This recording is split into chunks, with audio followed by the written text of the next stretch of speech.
Diabetes को silent killer कहा जाता है। भारत में इसके रोगियों की संख्या काफी तेजी से बढ़ रही है। क्या है इसके पीछे कारण? क्यों बढ़ रही है शुगर के रोगियों की संख्या? इस विषय पर चर्चा करने के लिए हमने खास तौर पर आमंत्रित किया है जीटीबी हॉस्पिटल के प्रोफेसर एसवी मधु जी को। सर, बहुत बहुत स्वागत है आपका नवोदय टाइम्स के डिजिटल प्लेटफॉर्म पर। नमस्कार। नमस्कार सर, भारत में जिस तरह से शुगर के रोगियों की संख्या लगातार बढ़ रही है, क्या वजह है इसकी? हाँ, ये सच है कि भारत में मधुमेह या डायबिटीज की संख्या लगातार बढ़ती जा रही है और पिछले 10, 20, 30 साल में भी ये पाया गया है कि कई स्टडीज में कि और भी बढ़ती जा रही है। मतलब सबसे पहले ये 1980-90 में ये इस चीज़ का रिकग्निशन हुआ कि भाई बढ़ रही है, लेकिन तब से अगर आज तक भी देखें तो लगातार ही बढ़ती जा रही है और ये प्रोजेक्शन है कि अगले 20-30 साल में ये और भी ज़्यादा बढ़ेगी अगर हम प्रॉपर प्रिवेंटिव मेजर्स ना लें।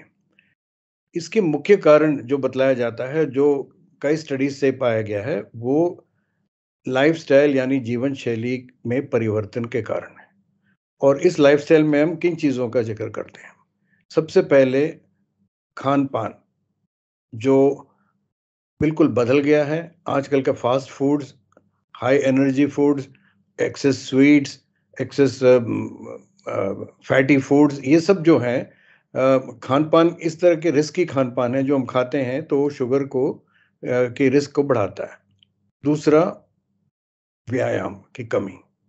ये पाया गया कि हमारे कंट्री में करीब-करीब 50% खासकर शहरों में लोगों की व्यायाम जितनी होनी चाहिए उससे काफ़ी कम है। तो ये एक मुख्य कारण बन जाता है, जब आप खान-पान का भी ध्यान ना दो और ऊपर से व्यायाम भी कम करो और एक्टिविटी जिसको कहते हैं फिज़िकल एक्टिविटी मेंटेन ना करो, तो शुगर की 100% संभावना हो जाती है कि आपकी शुगर हो। ये ज़रूर है कि फैमिली में शुगर की अगर बीमारी हो तो आप में रिस्क ज़्यादा है, लेकिन अगर आप अपना जीवन शैली मेंटेन रखेंगे, तो आपकी बीमारी होगी नहीं, टली रहेगी। तो हमें ध्यान हमेशा लाइफ़स्टाइल पे ही देना है। एक फैक्टर और जो पिछले 10, 20, 30 साल में ज़्यादा पाया गया है, वो ये भी है कि तनाव। खासकर शहरों में ये देखा गया है कि आदमी का तनाव बढ़ता जा रहा है और ये बढ़ती हुई तनाव भी एक कारण बन जाता है, जीवन शैली का ही अंश है। ये भी एक रिस्क फैक्टर बन जाता है कि आपकी शुगर की बीमारी बढ़े। तो ये सब मुख्य कारण हैं, जिसकी वजह से हमारे देश में शुगर की बीमारी जो है वो बढ़ती जा रही है। सर, किसी को कैसे पता चलेगा कि उसे शुगर की बीमारी हो गई है? क्या कुछ इसके शुरुआती लक्षण होते हैं जिससे पता चल सके कि उसे शुगर की जांच या मुझे शुगर की बीमारी हो गई है? हाँ, 2 तरीके हैं शुगर की बीमारी का पता लगाना। एक तो लक्षण होते हैं कुछ, उसका जानना भी आवश्यक हो जाता है। जैसे बहुत ज़्यादा भूख लगना अचानक, बहुत ज़्यादा प्यास लगना, वज़न का कम हो जाना और अन्य बार-बार आपको संक्रमण होना या दूसरे टाइप के इन्फेक्शन हो या कई बार क्या होता है कि नसों में तकलीफ़ होती है, आपके हाथ-पैरों में झनझनाहट सी होती है और शुगर जब देखते हैं उसका तो शुगर बढ़ा हुआ मिलता है। तो ऐसे कई लक्षण होते हैं, लेकिन इससे ज़्यादा ज़रूरी आपको समझना है कि 50% लोगों में कोई भी लक्षण नहीं होता। इसीलिए साइलेंट किलर जिसका आपने शुरू में ज़िक्र किया, इसीलिए डायबिटीज़ को कहते हैं साइलेंट किलर। कई बार पता ही नहीं लगता आदमी को कि उसका शुगर बढ़ा हुआ है और वो धीरे करके कई सारे अंगों पे प्रभाव करता है और फिर अल्टीमेटली वो अंग फेल भी हो जाते हैं। इसीलिए उसके लिए स्क्रीन करना पड़ता है। चाहे आपको सिम्पटम्स हो, चाहे लक्षण हो या वैसे आपका शुगर टेस्ट स्क्रीनिंग के तौर पर अगर आपके फैमिली में शुगर है तब भी आपको स्क्रीन करा लेना चाहिए। अगर आपको मोटापा है तो भी आपको करा लेना चाहिए। अगर आप को कोई भी लक्षण हो जैसे मैंने बताया तब भी आपको शुगर टेस्ट करा लेना चाहिए। तो अगर आप शुगर टेस्ट कराते हो तो हम कब मानें कि शुगर है? इसका इसका मेन सबसे पहला हमें समझना होगा कि हमें ब्लड शुगर टेस्ट करना पड़ेगा। कई लोग पेशाब के टेस्ट से भी कह देते हैं शुगर है, लेकिन वो मायने नहीं रखता। हमें शुगर टेस्ट तो करना आवश्यक है और डायग्नोसिस करने के लिए आमतौर पर ये कहा गया या तो लक्षण हो क्लियर कट, तब तो हम शुगर कोई भी एक वैल्यू ले लें या खाली पेट और खाने के बाद का ले लें, उससे काम चल सकता है। लेकिन अगर स्क्रीन कर रहे हैं, तो हमें ग्लूकोज़ के 2 घंटे बाद का शुगर आवश्यक है, खाली पेट शुगर के साथ-साथ। तो इन दोनों कंडीशन में हम क्या संख्या क्या मान के चलें कि ये शुगर के लिए टारगेट ये वैल्यू है। नॉर्मल आदमी का शुगर 100 से ऊपर नहीं जाता, या 110 कुछ लोग कहते हैं नहीं जाता, और 140 2 घंटे खाने के बाद नहीं जाता। अगर आप शुगर के मरीज आपको डायग्नोज करना है तो आपका खाली पेट का शुगर 126 या उससे ऊपर अधिक हो, या खाने के 2 घंटे या ग्लूकोज के 2 घंटे बाद का शुगर 200 से ऊपर हो, 200 या उससे ऊपर हो, तो हम क्लियरली कहते हैं इस मरीज को शुगर है। साथ-साथ HbA1c जो आगे और बात करेंगे, अगर वो 7 या 6.5 से ऊपर हो, तब भी कहते हैं कि वो एक इशारा देता है कि शुगर की बीमारी आपको हो गई है। बीच के जो शुगर की वैल्यूज़ हैं 100 और 126, या 140 और 200 के बीच के वैल्यूज़ में हम प्री डायबिटीज़ कहते हैं। वो अभी शुगर के मरीज तो नहीं है, लेकिन कगार पे खड़े हैं और आगे जाके आपको शुगर की बीमारी हो सकती है। तो ये तो हो गए आपके नंबर्स जिसके बेसिस पे हम कहें कि किसी को शुगर की बीमारी है या नहीं है। सर, क्योंकि जिस तरह से रोगियों की संख्या लगातार बढ़ रही है, आपने ब्लड शुगर का भी कहा कि हम ब्लड शुगर चेक करते हैं। क्या जिस तरह से संख्या बढ़ रही है, भागदौड़ भरी जिंदगी है, तो उन्हें क्या कुछ टेस्ट करवाने चाहिए ताकि वो जान सके कि उन्हें शुगर की बीमारी है और उन्हें अब डॉक्टर के पास जाना चाहिए? टेस्ट तो मैंने ऐसे ही कहा कि अगर आपको लक्षण हैं, या घर में किसी और मरीज के होते हुए आपको सबके संभावना बढ़ जाती है, आपकी उम्र 30-40 हो गई है और घर फैमिली में अगर शुगर है, तो आपको वैसे भी शुगर टेस्ट करा लेना चाहिए। तो शुगर का बीमारी का पता तो शुगर के टेस्ट करने से ही होगा, वो भी खून में। और अगर आपको सिम्पटम्स नहीं है तो ग्लूकोज पिला के जब तक आप टेस्ट नहीं कराओगे, आपको क्लियरली आपको नहीं बताया जा सकता कि आपको शुगर की मरीज हो या नहीं हो। हाँ, सर, अक्सर देखा जाता है ऐसे कई व्यक्ति हैं जिनकी लगातार शुगर जो है वो बढ़ी रहती है। शुगर का बढ़ना कितना खतरनाक है? लगातार बढ़े रहना।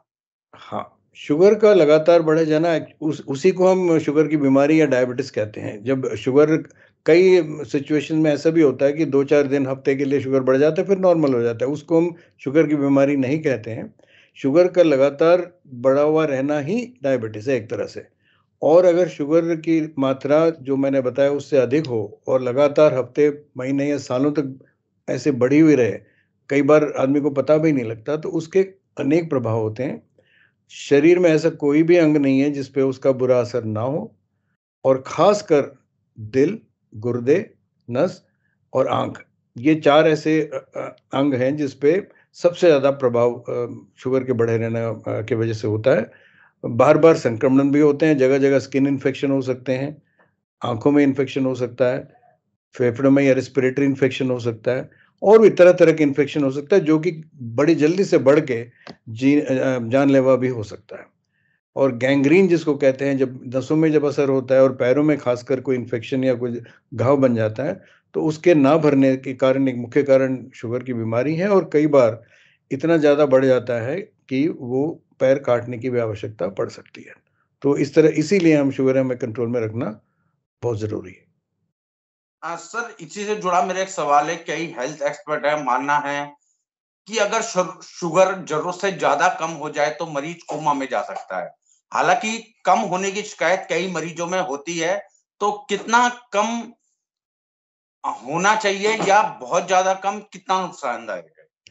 हाँ, ये आपका बहुत अच्छा सवाल है, बिकॉज़ हम जब कंट्रोल की बात करते हैं, मैंने जो आंकड़े दिए वो तो शुगर की डायग्नोसिस के लिए है।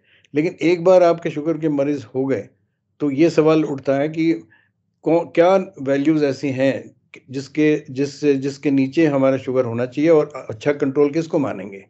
अगर हम इसकी बात करें, तो फास्टिंग 110 या 115 से नीचे, और जब मैं नीचे कहूँगा, अभी दोबारा इस पे आता हूँ, और 2 घंटे खाने के बाद का जो टारगेट हम कहते हैं 160 या 140 से कम होनी चाहिए। उससे ज़्यादा होगी और बढ़ी रहेगी लगातार तो नुकसान है, मैंने समझा दिया।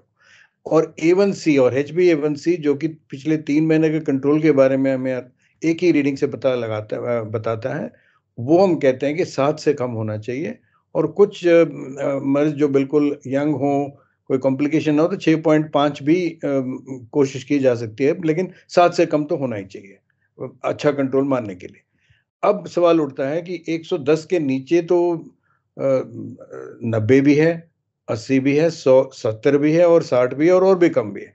तो क्या हम ये मान के चलें कि कुछ भी हो सकता है? नहीं, ऐसा नहीं है।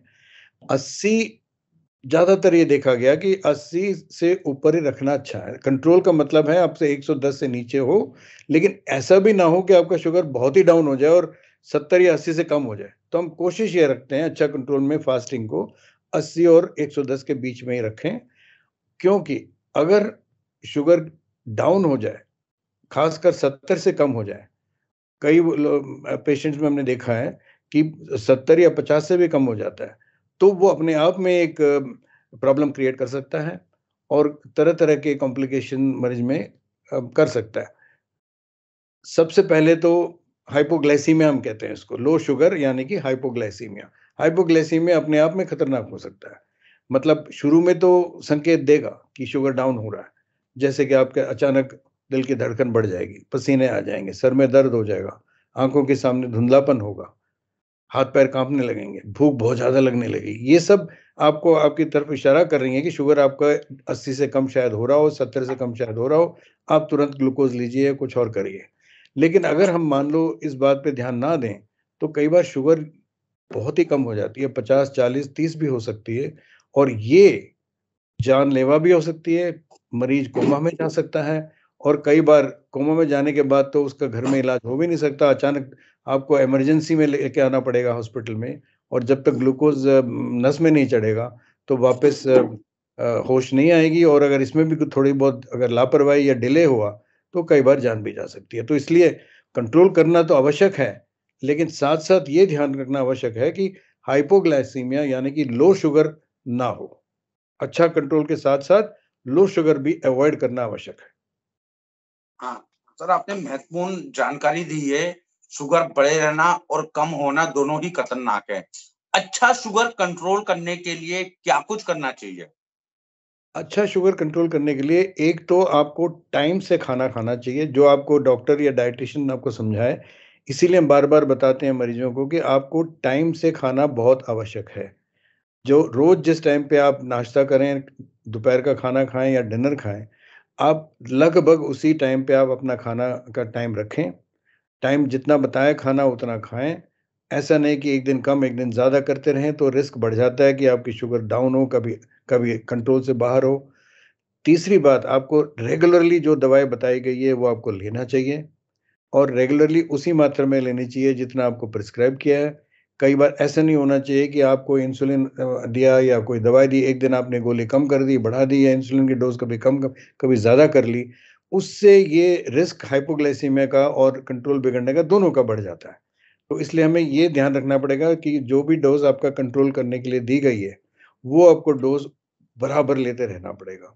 तीसरा आपको व्यायाम जो करते हैं, उसका भी एक रेगुलर व्यायाम करना बहुत अच्छा है शुगर के मरीजों के लिए, कंट्रोल में भी मदद करता है। लेकिन अगर आप एक दिन व्यायाम ना करें और एक दिन बहुत ज़्यादा व्यायाम कर लें, तब भी शुगर डाउन होने की संभावना बढ़ जाती है। तो इसलिए आपको उसमें भी विशेष ध्यान रखना पड़ेगा कि अचानक बहुत ज़्यादा व्यायाम करें, तो उस टाइम कुछ तो एडजस्टमेंट करना पड़ेगा या तो कुछ और थोड़ा-सा खाना पड़ेगा एक्स्ट्रा या आपको इंसुलिन है तो थोड़ा एडजस्ट करना पड़ेगा। वरना अगर आपकी रेगुलर एक्सरसाइज चल रहा है, जैसे रोज़ चल रहा है, तो आपको रेगुलर ट्रीटमेंट और टाइम पे खाना और व्यायाम करते रहेंगे तो कोई प्रॉब्लम नहीं होगी। ये इसलिए हम इसकी एजुकेशन ख़ास करते हैं हमारे हॉस्पिटल में। एक साइड में दवाई लिखना और खाने के बारे में बताना, दूसरा जब तक ये बात समझाया नहीं जाता मरीज को, ये लो शुगर और हाई शुगर के बीच में ही वो आगे-पीछे होता रहता है और वो और खतरनाक है। सर इसी से जुड़ा मेरा एक सवाल है आपसे कि ये जो आपने ज़िक्र किया दवाइयों का, अक्सर एक धारणा बनी हुई है कि मरीज अगर इंजेक्शन पे आ गया है तो वो उसकी लास्ट स्टेज है, शुगर बहुत बढ़ा हुआ है। ये क्या भ्रांति है? कितनी इसमें सच्चाई है सर? नहीं, ये एक धारणा ज़रूर बनी हुई है। हमेशा हर मरीज़ यही बोलता है, लेकिन ये गलत धारणा है। इसको हम ये नहीं कह सकते लास्ट स्टेज है। हमारे पास मरीज़ जो इंसुलिन ले रहे हैं, या तो शुरू से या बाद में जिनकी आवश्यकता पड़ी, वो इंसुलिन ले रहे हैं। ऐसे मरीज़ 30-40 साल तक ले रहे हैं और हमारे पास तंदुरुस्त आ भी रहे हैं। तो लास्ट स्टेज वाली बात तो कोई भी नहीं है। लेकिन सर, धारणा है, धारणा। हाँ, धारणा है, ये हमें इससे बाहर निकलना पड़ेगा, बिकॉज़ आदमी इसलिए कतराता है कि भाई इंसुलिन मैं लगाऊँगा नहीं, एक तो मन में ये होता है कि भाई अब तो मैं लास्ट स्टेज हो गया, अब पता नहीं मुझे क्या हो जाएगा। इस चक्कर में इंसुलिन लेने से डरता है और उसकी वजह से कंट्रोल बिगड़ी हुई रहती है, उसका नुकसान ज़्यादा है। इंसुलिन ना लेके शुगर को कंट्रोल के बाहर रखना, ये ज़्यादा नुकसानदायक है। आप इंसुलिन लेके कंट्रोल करेंगे तो आप सही चलेगा, आपकी ज़िंदगी सही चलेगी, कोई दिक्कत ही नहीं है, ये समझना बहुत आवश्यक है। एक सर अंतिम सवाल, आपने अपने बिजी शेड्यूल से समय निकाला नवोदय टाइम्स के लिए। सर, एक तमाम तरह के विज्ञापन आते हैं कि ये लो तो आपकी शुगर खत्म, ये खाओगे तो शुगर खत्म, या इसके पत्ते खाओगे तो क्या शुगर खत्म हो सकती है? और ये जिस तरह से विज्ञापन या पोस्टर लगातार बाहर देखने को मिलते हैं इस तरह के, ये क्या ये सच हैं? हाँ, ये भी बड़ा अच्छा सवाल है। ये बिल्कुल गलत है। जो क्लेम करते हैं वो ज़्यादा क्लेम कर रहे हैं। जैसे गोली, दवाई, इंसुलिन से शुगर कंट्रोल में आता है, वैसे कई बार ये भी देखा गया है कि पत्ते और कई तरह आयुर्वेदिक ट्रीटमेंट भी हैं। कई बार करेला जूस की बात होती है, कई बार मेथी की बात होती है। इन सब से शुगर कंट्रोल पाया जा सकता है, लेकिन शुगर कंट्रोल हो रहा है, ये दवाई की तरह। ऐसा नहीं है कि जड़ से बीमारी चली गई। आजकल सिर्फ एक ही इसका एक्सेप्शन है, जिसको आजकल रिवर्सल भी कहते हैं, डायबिटीज़ रिवर्सल की बात उठ रही है, लेकिन वो है क्या? वो भी हमें समझना ज़रूरी है। वो अगर आप शुरू के स्टेज में हो, जो अभी-अभी आपको शुगर डायग्नोज़ हुआ, शुरू के 2-4 साल में हो, बहुत माइल्ड डायबिटीज़ हो और आपका मोटापा भी ज़्यादा हो। अगर आप अपना खान-पान पे कंट्रोल पूरा पा लेते हैं, आपका वज़न आप कम कर लेते हैं, तो हो सकता है आपका शुगर का लेवल, शुगर जो मैंने आपको फिगर्स बताई उससे अगर कम हो जाता है, हो भी सकता है और साल, 2 साल, 3 साल उसी रेंज में रहेगा। तो आपको कोई दवाई के बगैर आप कंट्रोल हो गए एक तरह से खान-पान और जीवन शैली के बदलावट से ही, तो उसको कई लोग रिवर्सल भी कहते हैं। लेकिन इसका मतलब ये नहीं कि आप बिल्कुल उसके बाद लापरवाह हो जाएँ और कुछ भी खाने लग जाएँ, आपको ऐसा नहीं हो सकता। उसको हम रिवर्सल कह तो रहे हैं, लेकिन वो बात वही है कि अगर आपका जीवन शैली बदली रहेगी, अच्छा होता रहेगा, तब तो आपकी शुगर कंट्रोल में रहेगी। अगर आप बिगड़ गए तो वापस शुगर डायबिटीज़ हो जाएगा। तो इसलिए चीज़ हमें ये समझना ज़रूरी है। तो कोई क्योर उस तरीके का क्योर नहीं है। तो बिल्कुल आप भी अगर आप भी को भी अगर ये सिम्पटम्स दिखते हैं, इस तरह की अ, जो भी लक्षण दिखते हैं, तो बिल्कुल अपने नजदीकी डॉक्टर से संपर्क करें। सर, बहुत-बहुत शुक्रिया नवोदय टाइम्स डिजिटल से बात करने के लिए और ये महत्वपूर्ण जानकारी देने के लिए सर। धन्यवाद, धन्यवाद।